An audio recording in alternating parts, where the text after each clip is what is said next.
अभी सबसे खास बात है कि जो जो रिपोर्ट आती है, देखो एक आईपीसीसी की रिपोर्ट आई थी, राइट, एक आईपीसीसी की रिपोर्ट आई थी जिस रिपोर्ट में ये कहा गया था कि इंडिया में जो वेदर होगा वो एक्सट्रीम होगा, एक्सट्रीम। इंडिया में जो वेदर होगा एक्सट्रीम होगा, या तो बहुत ज़्यादा बारिश होगी या बहुत कम बारिश होगी, राइट। जो वेदर का जो पैटर्न है वो क्या होगा, वेदर का पैटर्न कैसा होगा, वेदर का पैटर्न चेंज होगा, एक्सट्रीम कंडीशन। अब ये रिपोर्ट के बेसिस पे इन्होंने ये क्वेश्चन उन्होंने बना लिया। अभी देखो यूपीएससी के एग्जाम्स में, राइट, अभी आप मेंस देने जा रहे हैं, करेक्ट। अगर आप अभी मेंस देने जा रहे हैं तो कहने का मतलब ये कि आप देखेंगे कि जो साउथ इंडिया में अभी आपको ड्रॉट हो रहा है, राइट, आपने न्यूज़ सुना होगा, सभी लोगों को पता होगा कि साउथ इंडिया में ड्रॉट चल रहा है, राइट।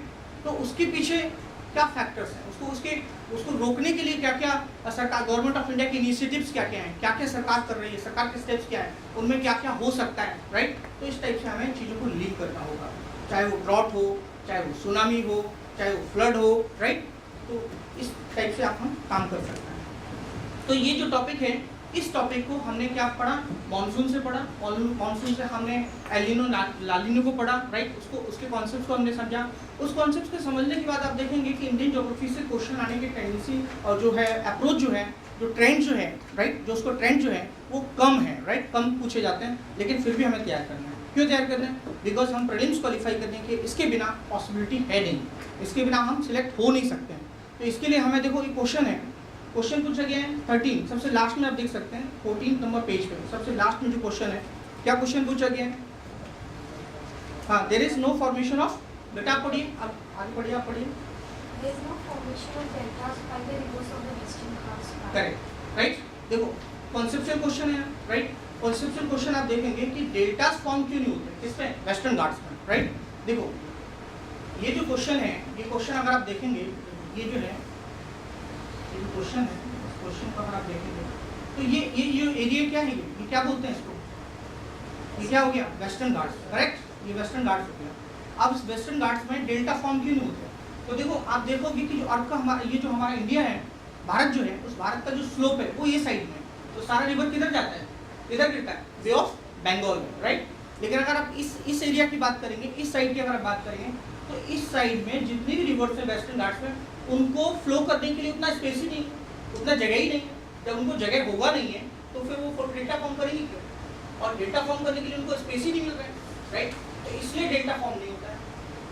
कभी भी ध्यान रखो, जब भी आप बुक्स पढ़ रहे हो ज्योग्राफी में, अगर कहीं भी लॉजिकल रीजनिंग है कुछ, अगर कहीं भी लॉजिकल रीजनिंग कुछ टाइप से अगर आपको कुछ चीज़ मिल रही है तो मीन्स मेंस में आएगी। ये हमेशा प्रेडिक्शन आप ध्यान रखिए, कहीं भी अगर आपको लॉजिकल रीजनिंग लग रहा है कि यार ऐसा, अभी जैसे हिमालय नहीं होते, हिमालय नहीं होते, ये बेसिक क्वेश्चन है, हिमालय नहीं होते तो भारत का क्लाइमेट कैसा हो, ये बेसिक क्वेश्चन है। लेकिन ऐसे क्वेश्चन बहुत सारे हैं, ऐसे क्वेश्चन बहुत सारे हैं जहाँ आपको ज्योग्राफी में सोचना ही पड़ेगा। अभी यदि उन्होंने क्वेश्चन बनाया, क्या बनाया कि जितने भी डेजर्ट जो होते हैं, राइट, वो 20 और 30 डिग्री में ही क्यों होते हैं, 20 और 30 डिग्री लैटिट्यूड में ही क्यों होते हैं, और वो सब वेस्टर्न कोस्ट पे ही क्यों, वो सब वेस्टर्न कोस्ट पे ही क्यों है, पश्चिमी तटों पर ही क्यों है। आप देखो ऑस्ट्रेलिया में, देखो वेस्टर्न साइड में, ऑस्ट्रेलिया के वेस्टर्न साइड में क्या है, डेजर्ट। अफ्रीका में आ जाइए आप, अफ्रीका की वेस्टर्न साइड में क्या है, डेजर्ट है, पता है ना आपको।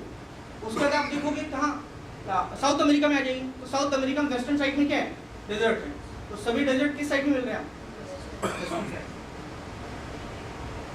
जब भी आप ज्योग्राफी पढ़ेंगे, तो जब भी आप ज्योग्राफी पढ़ेंगे तो ज्योग्राफी में जहाँ भी लॉजिकल रीजनिंग अगर आपको लग रहा है कि कुछ लॉजिकल रीजनिंग है, मीन्स वो पोटेंशियल यूपीएससी में क्लाइमेट में, आपके जो फिजिकल ज्योग्राफी में क्वेश्चन बनने के पूरे चांसेस रहते हैं। इसलिए आप प्लीज़ जब आप पढ़ रहे हो, जब रीडिंग कर रहे हो, तो रीडिंग करते समय उन पर आप अंडरलाइन करें और क्रॉस क्वेश्चन करें कि यार ऐसा क्यों, वो मेंस के लिए आपके लिए इम्पॉर्टेंट है, ठीक है। तो मैंने आपको बताया क्या, मैंने आपको बताया इंडियन ज्योग्राफी में सबसे इंपॉर्टेंट टॉपिक क्या है, इंडियन ज्योग्राफी में सबसे इंपॉर्टेंट टॉपिक है physical features of India. Physical features में सबसे ज़्यादा, फिजिकल फीचर्स में सभी हमें पढ़ना है। और फिजिकल फीचर्स के बाद एक टॉपिक जो सबसे ज़्यादा क्वेश्चन पूछे जाते हैं, किससे पूछे जाते हैं, मानसून पे, क्लाइमेट पे। और क्लाइमेट में भी सबसे ज़्यादा इंपॉर्टेंट क्या है, एलिनो और लानिनो। अब देखो कंटिन्यूस रिपीट होता रहता है थोड़ा, राइट। मैं ऐसा नहीं कह रहा हूँ कि आगे भी एलिनो लानिनो पे ही आएगा, ये तो नहीं कह रहा हूँ, बट इसको समझे बिना आप कुछ कर नहीं पाएंगे, इसलिए इसको समझना बहुत जरूरी है। आगे तो पढ़ने की बजाय जब आप ज्योग्राफी पढ़ेंगे तो ज्योग्राफी पढ़ने की क्या करेंगे, अंडरस्टैंडिंग ज़्यादा करेंगे बजाय की चीज़ों को याद करने की, ठीक है। अब हमारे लिए टॉपिक इंपॉर्टेंट क्या है, हमारे लिए टॉपिक प्रीलिम्स और मेंस के लिए इंपॉर्टेंट क्या है, प्रीलिम्स और मेंस के लिए इंपॉर्टेंट टॉपिक क्या है, फिजिकल ज्योग्राफी सबसे पहले मैं आपको बता चुका हूँ। सेकंड प्रायोरिटी में आप क्या रखेंगे, इंडियन ज्योग्राफी को। थर्ड प्रायोरिटी को आप क्या रखेंगे, वर्ल्ड ज्योग्राफी को। वर्ल्ड ज्योग्राफी में क्वेश्चन कैसे आते हैं, वर्ल्ड ज्योग्राफी में क्वेश्चन मैप बेस्ड आते हैं, राइट। मैप बेस्ड का मतलब हो गया कि वो लोकेशन पूछ लेते हैं कि वो लोकेशन कैसे इंपॉर्टेंट है। तो वर्ल्ड ज्योग्राफी पे आप इतना फोकस मत कीजिएगा, थोड़ा फिजिकल ज्योग्राफी में सबसे ज़्यादा क्वेश्चन, फिजिकल ज्योग्राफी में ज़्यादा कॉन्सेंट्रेट कीजिएगा, उसको ज़्यादा आपको डेडिकेट करना है। फिजिकल ज्योग्राफी से प्रीलिम्स और मेंस दोनों आपका होगा। इंडियन ज्योग्राफी की बात बताऊँ, इंडियन ज्योग्राफी में कुछ सिलेक्टेड टॉपिक हैं जिन पर आप ज़्यादा से ज़्यादा फोकस करें, क्योंकि क्वेश्चन जनरली प्रीलिम्स और मेंस में वही बन रहे हैं और वो फिजिकल ज्योग्राफी से ही बनते हैं। आप अगर ट्रेंड देखेंगे तो पता चलेगा आपको। उसके बाद एक टॉपिक को स्पेशली आप तैयार करें, डिजास्टर को लेकर तैयार करें। डिजास्टर को जो टॉपिक तैयार करें, डिजास्टर में आपको पता होगा, मैंने आपको बताया फ्लड्स हो गया, दूसरा क्या बताया मैंने आपको, साइक्लोन बताया, राइट। अभी जैसे ड्रॉट है तो ड्रॉट को आप किसके साथ लिंक करेंगे, ड्रॉट को किसके साथ लिंक करेंगे, आप ड्रॉट को लिंक करेंगे साउथ इंडिया के ड्रॉट के साथ, राइट। ड्रॉट कैसे होता है, ड्रॉट प्रोन एरिया कौन कौन से हैं, फिर भारत सरकार की तरफ से ड्रॉट के लिए क्या किया गया है, इरीगेशन किस टाइप से हम लोग डिफरेंट टाइप का इरीगेशन कैसे हम यूज़ कर रहे हैं, ड्रिप इरीगेशन हो गया, राइट। नई नई टेक्नोलॉजी कैसे यूज़ कर रहे हैं, कैसे हम ड्रॉट को मिनिमाइज कर सकते हैं, कहाँ पे ड्रॉट प्रोन एरियाज है लेकिन फिर भी वो लोग ठीक से मतलब जो मैनेज कर रहे हैं। फिर आपको देखना होगा कि एंशिएंट टाइम में किस टाइप से हम लोग वाटर मैनेजमेंट किया करते थे, आज क्या प्रॉब्लम है। वाटर तो आज भी बारिश होती है ना, कल तो बहुत खतरनाक बारिश हुई मुंबई में, कल हुई थी, परसों हुई, कब हुई मुंबई में, कब बारिश हुई खतरनाक, वेडनेसडे को हुई थी, राइट। हो रही है ना, मतलब पानी तो आ रहा है, राइट, लेकिन पानी को हम लोग क्या नहीं कर रहे हैं, यूटिलाइज नहीं कर रहे ठीक से। और ओल्ड एंशिएंट टाइम में क्या करते थे, एंशिएंट टाइम में आपने देखा होगा क्या होते थे, पॉन्ड्स होते थे। आप सभी भी जगह देखेंगे तो वहाँ पॉन्ड्स हुआ करते थे। पॉन्ड्स क्यों बनाए जाते थे, वाटर कंजर्वेशन के लिए। आज आप देखेंगे सब जगह क्या हो गया, आप कहीं भी जाएंगे सिटी में तो सब जगह क्या हो गया, पक्का हो जाता है ना, पूरा सीमेंट हो जाता है, तो उससे क्या होगा, वाटर रिचार्ज होगा, नहीं होगा। तो हम लोग टेक्नोलॉजी क्या यूज करेंगे, वाटर हार्वेस्टिंग, अरे पता है ना आपको, वाटर हार्वेस्टिंग यूज करेंगे। और क्या करेंगे, पॉन्ड्स बनाएंगे, और क्या करेंगे, यूज करेंगे उनको कब, ड्यूरिंग इरिगेशन टाइम, कैसे हम यूज कर सकते हैं पीने के लिए, राइट, इस टाइप से। तो आजकल क्या बनाए जा रहे हैं, जगह जगह डैम बनाए जा रहे हैं। तो डैम में क्या करना चाहिए, हमें पानी को स्टोर कर लेना चाहिए। और हमें क्या करना चाहिए, हमें पानी को, देखो पानी हम मैनेजमेंट नहीं कर पाते, इसलिए हमें वाटर मैनेजमेंट का टॉपिक मेंस के लिए बहुत इंपॉर्टेंट है, राइट। वाटर मैनेजमेंट के टॉपिक को मैं क्लास में आपको डिटेल में पढ़ाऊंगा, आपको डिटेल में उसको मैं समझाऊंगा कि वाटर मैनेजमेंट के लिए कैसे क्वेश्चंस आएंगे, कैसे हमें आंसर फॉर्मेट करना है, कैसे हमें लिखना है, ठीक है।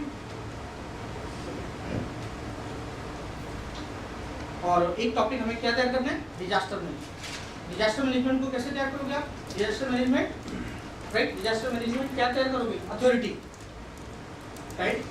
उसके बाद दूसरा क्या तैयार करोगे, डिजास्टर मैनेजमेंट एक्ट, ठीक है। और क्या तैयार करोगे, फिर डिजास्टर को आप लिंक करोगे, जितने भी डिजास्टर हैं, ठीक है, उनके पीछे क्या देखोगे आप, सरकार की कोर्स ऑफ एक्शन क्या है, प्रिपेयर्डनेस क्या है, ठीक है। और नेशनल डिजास्टर मैनेजमेंट अथॉरिटी की गाइडलाइंस क्या है। अभी जैसे नेशनल डिजास्टर मैनेजमेंट अथॉरिटी की गाइडलाइंस आई हैं कि भीड़ से कैसे कंट्रोल किया जाए। अभी लोग क्या होता है, भीड़ होती है, भीड़ में क्या होता है, फायरिंग होती है। अभी हम देखो फार्मर्स का क्या चल रहा है, एजुकेशन चल रहा है, तो उसमें क्या होता है, अभी आपने न्यूज़ सुना होगा कि कौन कलेक्टर थे, उनको दौड़ा लिया लोगों ने, आपने न्यूज़ अक्सर अभी सुना होगा कि हाल में न्यूज़ सुना। तो ये चीज़ें हमारे लिए एडमिनिस्ट्रेशन के इसलिए इंपॉर्टेंट है क्योंकि हम एडमिनिस्ट्रेशन में जा रहे हैं, हमें चीज़ को टैकल करना है, राइट। क्या क्या प्रॉब्लम्स आ सकती हैं, क्या क्या होना चाहिए, ये सबसे इंपॉर्टेंट है। तो उसको कोई चीज़ आप पढ़े तो किस पर पढ़े, प्रैक्टिकल अप्रोच। और हमें ये देने, मैंने आपको हमेशा बताया, बुक्स ओरिएंटेड मत रहो, आप जितना इनोवेटिव बनेंगे, चीज़ को समझो मल्टी डायमेंशनल वे में, डिफरेंट तरीके से, राइट। आप डिफरेंट तरीके से आप समझेंगे तो फिर आप आंसर भी ठीक से लिख पाएंगे, आप एक्सप्लेन भी ठीक से कर पाएंगे। और जब आपको प्रेजेंटेशन अच्छा होगा तो सिंपल सी बात है, आपको मार्क्स भी अच्छे मिलेंगे। और हमेशा ध्यान रखो कि जब भी आप ज्योग्राफी में लिख रहे हो, केस स्टडीज बहुत इंपॉर्टेंट, स्पेशली तो नेचुरल क्लाइमेटीज में केस स्टडीज सबसे ज़्यादा इंपॉर्टेंट है, उसके बिना आप आगे बढ़ ही नहीं सकते, ठीक है। तो मैंने आपको फिजिकल ज्योग्राफी के बारे में बताया, फिजिकल ज्योग्राफी के बारे में बताया, फिर मैंने आपको इंडियन ज्योग्राफी के बारे में बताया, और फिर आपको मैंने वर्ल्ड ज्योग्राफी के बारे में भी बताया, राइट। और उसमें मैंने आपको इंपॉर्टेंट टॉपिक बताए, प्रीलिम्स और मेंस दोनों के लिए इंपॉर्टेंट क्या है, और मैं आपको हमेशा ही अप्रोच देता रहा हूँ कि आप मेंस के लिए स्पेशली फोकस करें, राइट, मेंस के लिए फोकस करें। तो मेंस की अच्छी आपकी तैयारी है, तो प्रीलिम्स उन्हीं लोगों को रुकेगा जिनकी तैयारी में कॉन्सेप्चुअल नहीं, राइट। वो साल भर अपने टाइम को बर्बाद कर देंगे, राइट। जब साल भर आप बर्बाद कर देंगे तो फिर प्रीलिम्स कैसे निकलेगा। आप लोग मेंस दे रहे हैं, तो मेंस में हमें ये ध्यान में रखना है, बेस हमारा अच्छा होना चाहिए, राइट। बेस होने के बाद हमें करंट कॉन्टेक्स्ट में, क्योंकि आज जो मेंस का पेपर है वो टोटली करंट अफेयर्स बेस्ड हो चुका है। अगर आपकी करंट अफेयर्स ठीक से समझते नहीं हैं, ठीक से जानते नहीं हैं, ठीक से अप्लाई करना नहीं जानते, चीज़ों को लिंक करना नहीं जानते, आप कभी मेंस में अच्छे मार्क्स नहीं ला सकते। आप मेंस में अच्छा कर ही नहीं पाएंगे, इसलिए नहीं कर पाएंगे कि आपको अप्रोच ही नहीं मालूम, ठीक है। तो चीज़ों को लिंक कैसे करना है, राइट। जैसे मानिए मैंने आपको बताया, अभी एक और साइक्लोन आया था, बताओ कौन सा आया था, बुरा आया था, कहाँ पे आया था, बे ऑफ, ध्यान रखना है। कहीं फ्लड आता है वो ध्यान रखना है, फ्लड क्यों आया, उसके कारण क्या है। आजकल लोग स्मार्ट सिटी बना रहे हैं, तो स्मार्ट सिटी का मतलब क्या होता है, अरे हमें सीखना होगा किससे, इंडस वैली सिविलाइजेशन से। इंडस वैली सिविलाइजेशन में भी क्या था, प्रॉपर ड्रेनेज सिस्टम था कि नहीं था। जब वहाँ प्रॉपर ड्रेनेज सिस्टम था तो आज तो हम लोग देखो साइंस एंड टेक्नोलॉजी आईटी के ज़माने में हम लोग, तो हमारा ड्रेनेज सिस्टम कैसा होना चाहिए, उनसे बेटर होना चाहिए, उनसे अच्छा होना चाहिए कि नहीं होना चाहिए। आपने देखा हो कभी कभी क्या होता है, इंडियन सड़कों में हम देखते हैं कि हमेशा हम लोग प्लानिंग चलता रहता है। आज सड़क बना दी जाती है अच्छी से, फिर कल क्या होता है, अगले दिन तोड़ दिया जाता है। क्यों तोड़ दिया जाता है, क्या निकलेगा उससे, गैस पाइपलाइन खुद ही होती है, सड़क आती है, फिर क्या होता है कि जब सड़क खुद ही होती है लोग जाते हैं, एक्सीडेंट हो जाते हैं। पॉल्यूशन भी होता है, डस्ट पार्टिकल जाते हैं ना आपके मुंह में, जाते हैं कि नहीं जाते हैं, धूल उड़ती है, पॉल्यूशन भी होता है। फिर आपने देखा कि वो रोड सही हो जाती है, उसका फिर से एक पाइपलाइन गिरती है, किसकी, अब पता चला कि वो टेलीफोन की लाइन गिर रही है। तो ये क्या है, प्रॉपर प्लानिंग नहीं है, मिसमैनेजमेंट। हमें इन चीज़ों को ठीक से समझना है। तो ज्योग्राफी के लिए जैसे मैंने आपको बताया, ज्योग्राफी के लिए क्या होना चाहिए, आपका एक प्रैक्टिकल अप्रोच होना चाहिए, और आपके कोई डाउट्स हैं ज्योग्राफी रिगार्डिंग। प्रीलिम्स में कितने क्वेश्चन आएंगे ज्योग्राफी से, प्रीलिम्स में कितने क्वेश्चन आएंगे, देखो ध्यान रखना 5 से 6 क्वेश्चन हमेशा ज्योग्राफी से आते हैं, फिजिकल ज्योग्राफी से सबसे ज़्यादा प्रोबेबिलिटी होती है, नोट कर लो इस बात। इंडियन ज्योग्राफी से कितने क्वेश्चन आएंगे, 5 से 6 क्वेश्चन प्रीलिम्स के लिए। वर्ल्ड ज्योग्राफी से कितने क्वेश्चन आएंगे, एक या दो, मैक्स टू मैक्स 3 नहीं आते, लेकिन राइट। तो आप देखो, आपको ज्योग्राफी से एमए तो करना नहीं, ना आपको बीए करना है, ना आपको पीएचडी करना है, आपको आईएएस क्वालिफाई करना है, राइट। तो आपको ज्योग्राफी का जो है स्पेशलिस्ट नहीं बनना है, आपको इसलिए पढ़ना है ताकि आप एग्जाम क्वालिफाई कर पाएँ। एग्जाम क्वालिफाई करने के लिए मैंने आपको बता दिया क्वेश्चन कैसे आते हैं प्रीलिम्स में, कॉन्सेप्चुअल क्वेश्चन आते हैं, रेक्टिफिकेशन वाले क्वेश्चन कभी नहीं आते हैं, राइट, जिसमें आपको बहुत मगअप करना पड़े, ऐसे क्वेश्चंस नहीं आते हैं याद करने के जैसे। आप प्लीज़ अंडरस्टैंडिंग पे फोकस करें, और लास्ट ईयर के क्वेश्चंस पेपर को बार बार प्रैक्टिस करें, उससे आपके कॉन्सेप्ट्स क्लियर होंगे, ठीक है। फिर हम बात करते हैं, ये तो हो गया आपका पहला स्टेप, फर्स्ट स्टेप ज्योग्राफी के लिए। सेकंड स्टेप में क्या करना है, सेकंड स्टेप में वो बेस आपका जब क्लियर हो गया, तो बेस क्लियर होने के बाद फिर आप देखो कि मेंस के क्वेश्चन ज्योग्राफी में क्या क्या बन रहे हैं। फिर आप एक एनालिसिस करो कि नेचुरल रिसोर्सेज से क्या आता है, इंडस्ट्रीज से क्या आता है, राइट, फिजिकल ज्योग्राफी से क्या क्या आता है, राइट। फिर एक क्वेश्चन की लिस्ट तैयार करो, क्वेश्चन के टॉपिक्स की लिस्ट तैयार करो, फिर उन पे जो है आप जो है लिस्ट जब आपके तैयार हो जाए, फिर आप उन पे पॉइंट्स तैयार कर लो कि अगर इस टॉपिक पे क्वेश्चन आता है तो मैं क्या लिखूँ, इस टॉपिक पे क्वेश्चन आता है, तो ये हो गया सेकंड फेज। फिर थर्ड फेज में जब आप मेंस देने के लिए जा रहे हो जिस साल, राइट, जब आप मेंस दे रहे हैं अभी, तो अभी आपको करना ये कि साल भर में जो भी चर्चा में, जैसे मैंने आपको बताया माइनिंग पॉलिसी है, राइट, तो माइनिंग पॉलिसी पे क्वेश्चन जरूर तैयार करें, राइट। उसके बाद फिर आप देखेंगे कि माइनिंग पॉलिसी के बाद फिर देखो आप रिवर लिंकिंग हो रहा है, हमारी नदियों को लिंक किया जा रहा है। अब नदियों को लिंक किया जा रहा है तो भाई क्यों किया जा रहा है, राइट, क्या वो प्रैक्टिकली सही है कि नहीं है, वो थोड़ा सोचो आप उस पर कि वो क्या, उसके लिए इन्वायरमेंटल फैक्टर्स को देखो, राइट, इकोनॉमिकल फैक्टर्स को देखो, आप बहुत सारे फैक्टर्स को देखते हुए। अभी वैसे भी भारत में इंटरस्टेट वाटर डिस्प्यूट तो वैसे भी बहुत ज़्यादा है, आपको पता होगा, हमेशा कुछ ना कुछ होता रहता है, इधर रिवर लिंकिंग भी किया जा रहा है, तो उसके आप फैक्टर्स तलाशिए, फैक्टर्स देखिए कि क्या क्या फैक्टर्स हो सकते हैं।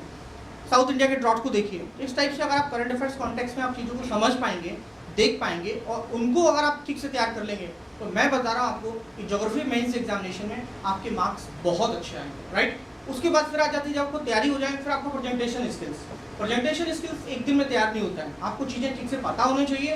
फिर आप क्वेश्चन पेपर का एक बार ड्रिल करें, क्वेश्चन पेपर का answer writing mock answer writing session जो है उस पर आप स्पेशली फोकस करें कि आपका आंसर क्या होना चाहिए। देखो जनरली जो है अगर आप क्वेश्चंस को डायग्राम के साथ बेस करेंगे, क्वेश्चन को चार्ट के साथ बेस करेंगे, क्वेश्चन को डिफरेंट चीज़ों के साथ अगर आप इस टाइप से लिखेंगे, प्रेजेंटेशन इस टाइप से करेंगे कि एग्जाम को जल्दी से समझ में आए तो वो परफेक्ट होता है। लेकिन जहाँ डायग्राम फिट नहीं हो रहा है, ज़बरदस्ती आप फिट कर रहे हैं तो मुझे लगता है कि फिर वो निगेटिव होगा, राइट।